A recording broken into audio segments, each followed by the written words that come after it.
I want to give a little advice on muscle soreness and lactic acid buildup when people work out maybe excessively.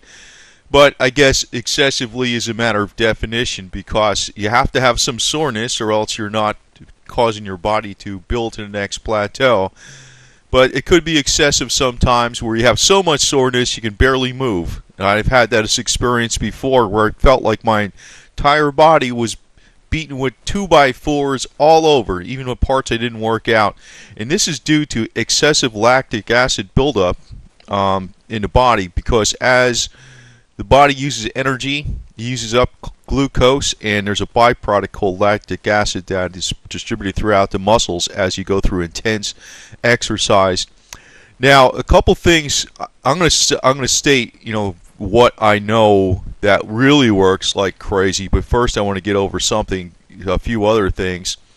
When you exercise, you should actually do a cool down period, and this keeps the blood flowing. In other words, a lot of the toxins and debris from straining muscles and all that type of stuff gets circulated out of the muscles, out of the system. Another thing, obviously, is hydration. Now, some people say only to drink water because water is the only, you don't drink any coffee or anything, but I like to drink green tea also, or a little bit of apple cider vinegar, a teaspoon in the water, or maybe some aloe vera, which I'll mix maybe 1/4 aloe vera juice to 3 parts 3/4 water. So I do a number of mixtures, but a lot of times I'll actually even use the coffees. But I'll dilute the coffees in water and maybe add some milk or something, powdered milk or something like that. A little bit of chocolate soy milk or something to make it a little bit different. But I'll even drink the coffee, maybe if it's diluted a little bit, in ice mixture. So hydration is very, very important to recovery too. That's another thing. Sleep is another thing, obviously, big time. But I know, like, I used to run a lot, and I get soreness in the legs, especially in the cycling. I'd go out and do, I would run 8 to 10 miles a day. And on the weekends, that was in the daytime, and then a lot of times I would do maybe 15 to 20 mile bike ride or 50-mile bike ride at night the same day. And then on the weekends, sometimes once in a while I would do like 20 miles or more run, or else I would do 100-something mile bicycle ride with hills and wind and all that type of stuff. But when I got sore, I didn't feel it just in the legs, it was in the arms, it was like the entire body. And this is from the lactic acid buildup. Now, after a while, it would feel like I could barely move. And I would still force myself to work out because, I don't know, I'm addicted to it, whatever. This is more back in the day. Now I do the elliptical maybe 2 or 3 hours a day, which seems to not clobber the muscles too much. But what I would do, like a lot of people would do massage.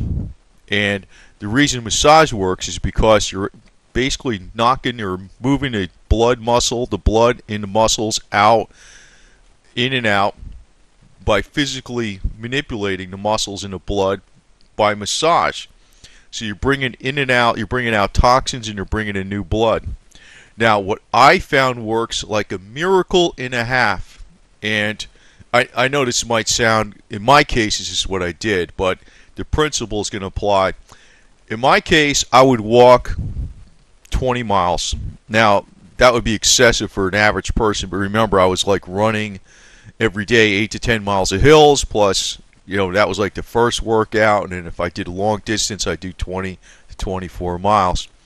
But I would walk, and maybe you don't want to walk 20 miles, but say walk 3 to 5 miles or something, or a mile or whatever. That worked like a miracle, total miracle, and I never understood why it worked. I'd be so sore I could barely walk, and I'd say, damn it, I can't do anymore. It was like I'd keep pushing, and like I would work out nonstop, 7 days a week, 365 days a week. If I had an off day, it was one workout. That is how excessively done this for years and years and years and years.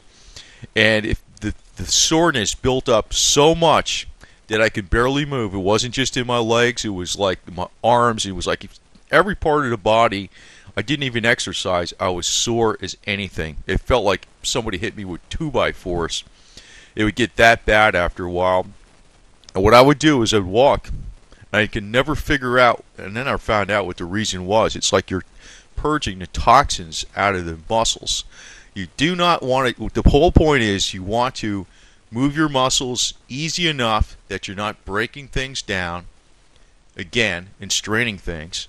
You want to keep movement going, and somehow that is purging out toxins, lactic acid, or whatever it's doing exactly. I'm not 100% sure of all the science behind it, but I know from personal experience this works like a miracle.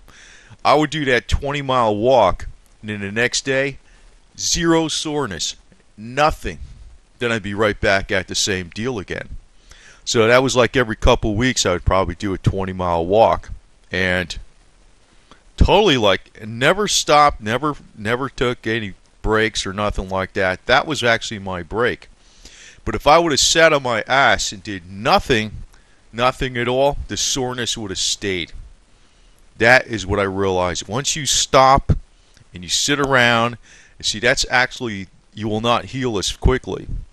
Soreness actually needs to be very light activity, constant, very light activity. So light, just enough that you're keeping the muscles working, just enough that the body's pumping blood through the muscles, and you're not breaking down the muscles, you're not working them out excessively, you're just working things, and that's causing like toxins and lactic acid or whatever to come in and out of the muscles. But I do notice from experience that it works like a miracle. The other two important things are hydration, which also I guess you can add nutrition to that, and sleep. Sleep is a big one. Quite often, if you sometimes you need that 12 hours of sleep because you just pushed yourself too hard, and if you sleep that long, a lot of times, it's quite obvious. A lot of people do know that, but the one I think people don't realize is if they're so sore they feel that bad, they'll sit around, they'll lay around. That will actually hinder your recovery many, many, many times over. It's actually just moving, very light activity. As long as you're moving, and you're maybe over some hours, you're just doing some walks here and there, that will make you recover much, much, much faster. And a lot of people don't realize that, especially people starting out and working out in the first beginning, because they will get too sore and they'll stop. And then if you stop and you don't do nothing the next day, the recovery period is just like I said, many, many times more. So that is a trick. Just keep a light walk, some light activity. It doesn't have to be a walk. It could be whatever it is. It could be a swim or whatever, a bicycle, using elliptical equipment. But the thing is, you just want to do a light activity. Just keeps your heart rate up a little bit. You're not actually in a cardio zone or nothing like that. You just want to keep your blood flowing. That will enable recovery many, many, many, many times faster than if you just sat around. That is where a lot of people don't realize and this trick, believe me, I noticed from experience because I was dealing with this for many years, and I just stumbled upon it. Then later on, I started reading what the reasons were, but it works. I know this from experience.